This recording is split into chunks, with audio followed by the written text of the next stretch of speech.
Tonight on CFTK-TV News, we have word from Claire Rattay on her newest role, calls are ringing throughout BC for better cancer care, and we have more news on the UBC teacher that sparked controversy. Northwest BC's only television news team. We are CFTK-TV News. Good evening, I'm Cale Maslin, and here's what's making the news in the Northwest and beyond for today. Claire Rattay revealed today that after winning the regional district of Skeena in the October BC election, she has been appointed as the BC Conservative Party critic for mental health and addictions. Rattay notes that this issue is something that hits close to home, making a post on X. She said that she has faced challenges with addiction, mental health, and homelessness too. She also stated that for those struggling, she understands how critical it is to have available access to support services. Rattay finalized saying that she wants to prioritize mental health and addiction services and does not think that the NDP government has shown enough attention to these types of issues in the North. According to some Terrace City officials, fewer defecation and public urination cases have been reported since the Portland Loo public toilet was installed back in July. The loo originally cost around $150,000, along with another $70,000 to actually connect the water, sewer, and power to it. Costs were covered by a COVID-19 grant that was there to address public sanitations that Terrace's downtown core had. This project was hoped to be installed back in 2021, but available labor was a big factor in its delay. With some changes to leadership in the province's health ministry, advocates are calling for improved cancer care. They want more early testing and better access to different treatment options. CTV's Kevin Chirac explains. Phil Harbridge knew something was wrong, making multiple trips to the hospital. A lot of things where you just kind of, why am I so tired? I was doing a lot of running. How come I'm out of breath? Early tests showed anemia, but iron pills didn't help. Several months later, Harbridge was diagnosed with myeloma. You know, prior to my diagnosis, I knew I was going to die. I just didn't know when. And now that I have a diagnosis, I know I'm going to die. I still don't know when, but it's a lot shorter time frame. Harbridge underwent stem cell treatment at VGH. He's now in remission and praises doctors and staff for their hard work, but also says he noticed flaws in the system. We need access. We need it approved yesterday, not 5 years from now. He says he had to push to get access to this medication that, prior to speaking up, wasn't allowed. My oncologist said, well, it's not approved in BC for maintenance therapy yet. And I suggest, could we just reach out and ask, and BC Cancer and so forth, and he did, and they approved it. Care in British Columbia is good.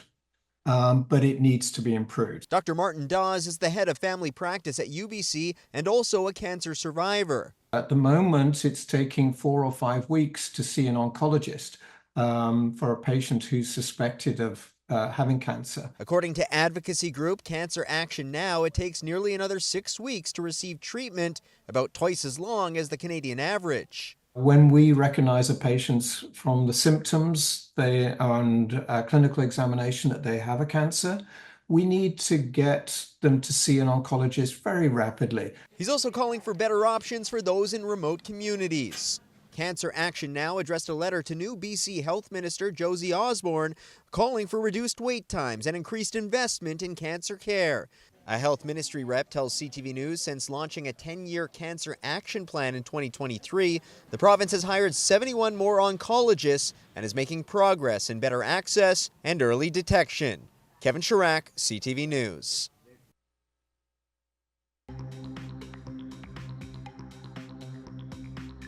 Coming up next, the elected BC Conservatives have all managed to get new roles. Who sparked quite a bit of outrage over her comments on Israel in one of her classes, and now we look at what some people have been saying ever since then. CTV's Kevin Chirac has more information. UBC instructor Litsa Chatsivasileu facing more backlash tonight after leaked audio of an anti-Israel rant from a social justice class September 18th. This is a form of ethnic cleansing that is called unchilding and reproductive genocide. You kill the women, you kill the mothers, you kill the children. She also invited students to attend protests and sign a petition declaring the Israeli military as a terrorist organization. After our story aired, a former student of hers with an Israeli background reached out. We protected the student's identity for her safety. I am not surprised. The student said Vasileu once canceled class to attend a pro-Palestinian rally.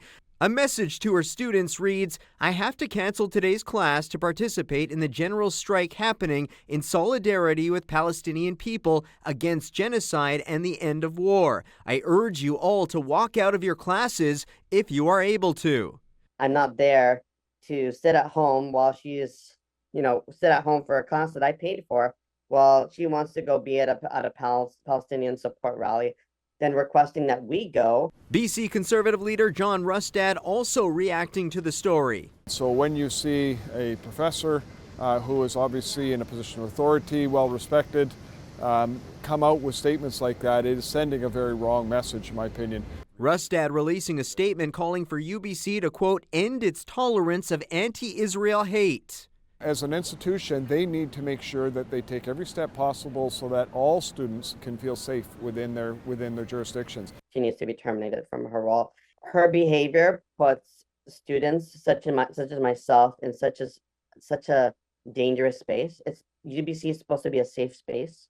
UBC told CTV News it's looking into the issue but couldn't share details for privacy reasons. CTV News has learned Vasileu is still teaching on campus. Kevin Chirac, CTV News, Vancouver. We will now look at what will likely happen with the BC Conservative Party after all of their elected members gained some brand new leadership positions. CTV's Rob Buffum has more on that. All 44 members of the BC Conservative Caucus shown here being sworn in last week have been appointed to a leadership position, whether as a shadow cabinet minister or opposition House leader, like Aaliyah Warbus, an historic appointment. The first Indigenous person to take the role of a House leader in the legislature. The team includes Brent Chapman, Surrey South MLA, who's the transit and ICBC critic, and whose offensive social media posts sparked controversy and calls for him to be removed as a candidate. Rustad stands behind his MLA. All of our MLAs need to contribute. They've been elected to do that. Brent Chapman was elected by the largest percentage that any MLA has been elected out of his riding.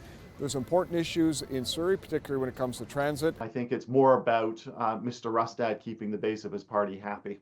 Mandeep Dhaliwal is Shadow Minister for Parental Rights and Sport, even though there's no such cabinet minister for the NDP.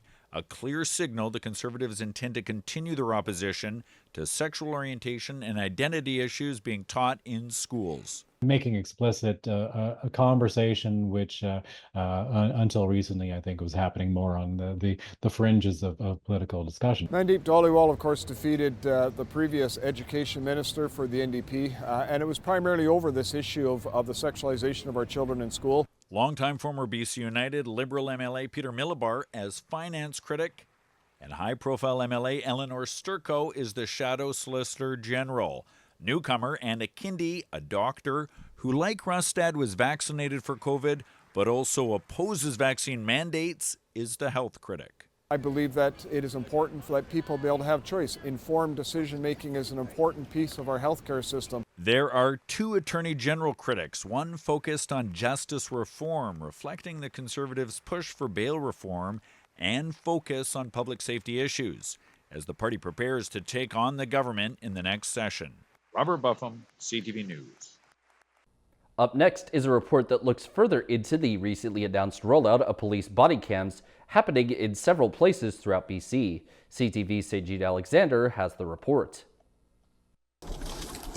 This is the Axon body cam on the beat in North Carolina. Your house is right down there? Where's it at? Is it on the other side of the state? BC Mounties will use the same make, though a newer model. To turn it on, you just need to be activated by pressing the event button twice. Mission Mounties will begin using 44 next week, followed by Tofino, Ucluelet, Cranbrook. Officers are being told to switch them on the moment they unbuckle their seatbelts. When possible and when safe to do so, the officer will inform members of the public that the camera is on. At the end of the workday, cameras must be returned to stations, the footage kept for at least 2 years. Remove it like this, and at the bottom there's a USB-C connector, and we just need to plug it into the duct. Now, we're cautiously optimistic. We do have some concerns. Largely in pilot projects across the world where they've done body-worn cameras, it generally favors the police officer. The National Police Federation has been pushing for body cams. Mounties believe it will boost public trust, be more transparent by holding officers to account. Cameras would not be used in most cases where privacy is expected. A hospital facility, in treatment, washrooms, unless the circumstances of the call were such that it needed to be recorded. They will be allowed in private homes. That's just one of the reasons body cams have their critics, questioning the money spent and how they'll be used. Who's going to be in charge of when a camera's turned on and turned off? It's the police. I would say if it's an intentional or deliberate move not to turn the camera on, so obviously we're governed by policy and code of conduct. There are agencies that oversee police who would have access to footage. Mounties are also governed by privacy laws. Members of the public who were recorded can apply to see the video, though it's not guaranteed, through the Access to Information Privacy Act. Yes. Eventually, officers in 150 municipalities will be using body cams, likely by 2026. St. Alexander, CTV News, Surrey. Turning to tonight's weather, the north coast will see some increasing cloudiness, plus a low of -2 degrees. The Terrace-Kitimat area is expected to have periods of snow at a low at -4 degrees. And the Bulkley Valley and Lakes District should get some flurries with a low at -12 degrees. On the north coast, the week for them will most likely see a couple purely sunny days, as well as quite a few clouds too, while the high moves from 3 to 0 degrees. The Terrace-Kitimat area could end up dealing with a mostly snowy day, one mostly sunny day, and several mixed sun and cloud days, while the high bounces from -2 to -7 degrees. And in the Bulkley Valley and Lakes District, the next week or so will be mainly home to several mixed sunny and cloud days, as their high shifts between -3 and -11 degrees. Checking out the highways now, visit Drive BC for the latest and up-to-date conditions, and as always, drive safe out there. On Highway 16, there is slippery sections, utility work, compact snow, and the Usk Ferry has been shut down for the season with the cable car now in effect. Highway 35 has some compact snow and 118 has some slippery sections too. Highway 37 has some roadside brushing, slippery sections, utility work, and tree pruning.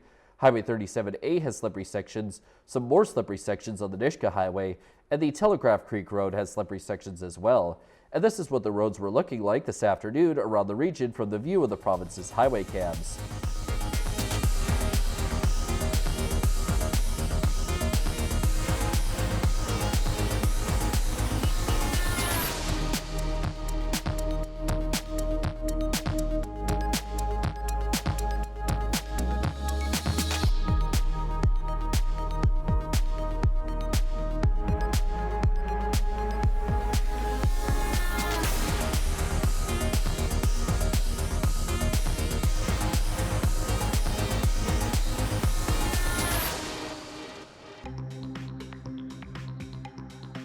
Still to come, Prime Minister Trudeau is making a big change to try to help Canadians with the cost of living. Welcome back. A growing number of people living in South Surrey are voicing their opposition to the city's plan to expand a cemetery. They're concerned over the potential impact to an urban forest that's home to trees that are 100 years old. CTV's Isabella Zavarisi has more. Bordering these final resting places is a century-old second-growth forest filled with Douglas firs and cedars. It's also home to the historic Semiahmoo Trail. It makes life very enjoyable. We walk and ride our bikes in the forest multiple times a week, so I would hate to be losing that. 30 acres of the forest could be at risk if the city of Surrey approves a plan to make more space for those who have passed. People are not opposed to cemeteries, but they're very opposed at losing something as precious as this. Surrey is in the early stages of developing a 25-year master plan for Sunnyside Lawn Cemetery. Part of it includes the need for more burial space. Last year, the city cleared just over half an acre of the green space to do so. And as a community, we're very concerned that the continued expansion of that will result in more clear cutting of what is a priceless forest here. A petition is growing in opposition, asking the city to consider other options, such as green burials. Scattering gardens, composting, which I think isn't really legal yet, but it's being looked at. The city says there's limited room at its municipal cemeteries and that Sunnyside is the only one that can be expanded. It adds it's striving to find a balance between providing respectful resting places and ensuring the integrity of the forest. For some, it's about more than environmental preservation. It's personal. I'd like people to think about the legacy we leave behind. I really would like future generations to be able to walk here and enjoy this forest. And it is such a special place, it's irreplaceable. The city is holding an open house Wednesday to gather public input. Its final decision won't be made until next year. Isabella Zavarisi, CTV News, South Surrey. With many people throughout Canada being put under quite the financial strain as of late, Prime Minister Trudeau is implementing a change to try and take some of the pressure off of the citizens. CTV's Mark McMahon now with more on this change. Pointing to the financial strain many Canadians are under, Prime Minister Justin Trudeau outlined his plan to temporarily cut GST on a range of booze, food, and children's items. Everyone had to tighten their belts a little bit, and now we're going to be able to give a tax break for all Canadians. The plan would mean no GST on grocery store snacks, beer and wine, children's clothing, video games, puzzles, toys, and Christmas trees. Trudeau's plan will also give rebate checks of $250 to people who earned less than $150,000 in 2023. Personally, I would have done the threshold much lower and give more money at 100 or 80,000 and being able to, so that would have gone much farther in the pocket of lower income people than somebody that is at that limit of 150. The Liberals have secured support from the NDP to ensure the legislation allowing this relief can pass. We want to see this relief done as quickly as possible, so we're prepared to pause the privilege motion that's being debated in the House for one day. The Conservatives were quick to criticize Trudeau's plan. Today, what we have is a 2-month temporary tax trick. Reaction to the plan is mixed in Vancouver from the people we spoke with at a local mall. I think it's too little too late, to be honest. I think he's definitely trying to keep his job. Oh, I think it's great, especially during the holiday season. I don't even think it should be just for 1 or 2 months. I think it should just be permanent. I think it's a little too late. I'm a parent, as you can tell, and we've been paying HST and GST on diapers for the longest time. And a temporary break is not enough. When passed, the cut will be in place from December 14th to February 15th of next year. Martin McMahon, CTV News, Vancouver. Auto theft remains a major problem in Canada, but there is some positive news as the number of vehicles being stolen is now on the decline. The list of the year's 10 most stolen vehicles was recently released, and the group behind it is calling for automakers to do more that makes cars harder to steal. Here's CTV's Pat Ford. Cliff Whiting recently told CTV News he had to install an anti-theft device on his Toyota Highlander. If he didn't, he would have to pay his insurance company a high theft risk surcharge of $1,500 each year. I find it unfair. I find it excessive. The surcharge may now make sense as the Highlander is now considered the most stolen vehicle in the country. Equite Association released its top 10 list of the most stolen vehicles in Canada. The Highlander is followed by the Dodge Ram, Lexus RX Series, Honda CR-V, and Toyota RAV4. We're very much still in a crisis of auto theft in Canada, even though the numbers did drop. The association says auto theft summits and increases in government funding to crack down on criminals has made a difference. Organized crime is behind many of the thefts, and vehicles are often shipped in containers out of the country. I might as well get it installed because I don't see any other option. The group says manufacturers need to do more to make vehicles harder to steal, saying consumers shouldn't have to spend thousands on aftermarket anti-theft systems. The fact that an individual can gain access to the brains of that vehicle, the computer of the vehicle, and mimic or trick the vehicle into starting is a problem. Rounding out the top 10 most stolen vehicles are the Honda Civic, Jeep Wrangler, Land Rover Range Rover series, and Chevrolet and GMC trucks and SUVs. Auto theft is an issue worldwide, and when manufacturers are mandated to make vehicles harder to steal, theft drops. The UK took a very strong stance on the security packages required for their vehicles. and their incidence of theft dropped by 86%. Owners are advised to use anti-theft and vehicle immobilizers along with tracking devices. Steering wheel locks can slow down thieves. Security cameras and motion-sensitive floodlights can also help. Pat Foran, CTV News. And now we turn our attention to how the stock markets are looking as of today compared to yesterday. The Canadian dollar is down 9/100ths of a cent. The price of gold is up $37.30. Oil is up $1.14. Natural gas is down 19 cents. Aluminum is down $64. In Toronto, the TSX is up 53.60 points. The Venture Index is up 7.06. In New York, the Dow Jones is up 426.16, and NASDAQ is up 31.23. Still ahead, a woman's attempt to get Taylor Swift tickets was foiled by airport security. Welcome back. A Vancouver Swiftie has some bad blood with the Calgary airport after security confiscated hundreds of dollars worth of beads that she was going to use to make friendship bracelets for the Eras Tour in Toronto. As CTV's Mike Walker explains, she's still not sure why. From the giant friendship bracelets affixed to the Rogers Center to exchanging with other Taylor Swift fans, these bracelets are synonymous with Swifties. That we can do to show each other that, you know, we really understand why we all love Taylor, why her music is so important to us. But Caitlin Medrick arrived in Toronto from Vancouver for tomorrow's concert empty-handed. I was really counting on that 4 hours to make my beads on the plane and make my bracelets. After stopping in Calgary to pick up her mom, she says airport security there flagged an issue with the amount of beads she had in her carry-on. Medrick says she was forced to toss more than $100 worth of beads in the garbage, left with this small bag. She says there was no issue with airport security in Vancouver. And why the inconsistencies between airports. The Canadian Air Transport Security Authority states on its website that solid beads in quantities of 350 milliliters or less are permitted in carry-ons. Those that exceed that amount are permitted subject to a visual inspection.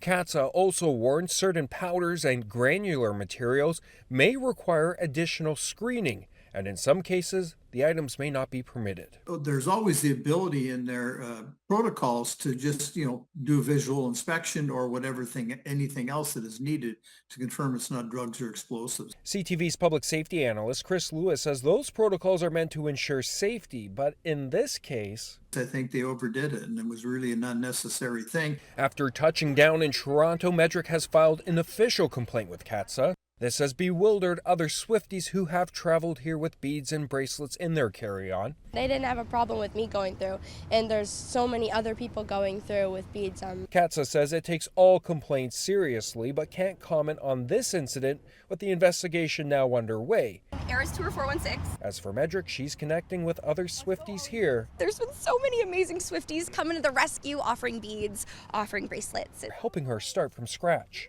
Mike Walker, CTV News. That's all of our news for now. From all of us here at CFTK-TV News, I'm Cal Maslin, and thank you for watching. We'll see you next time.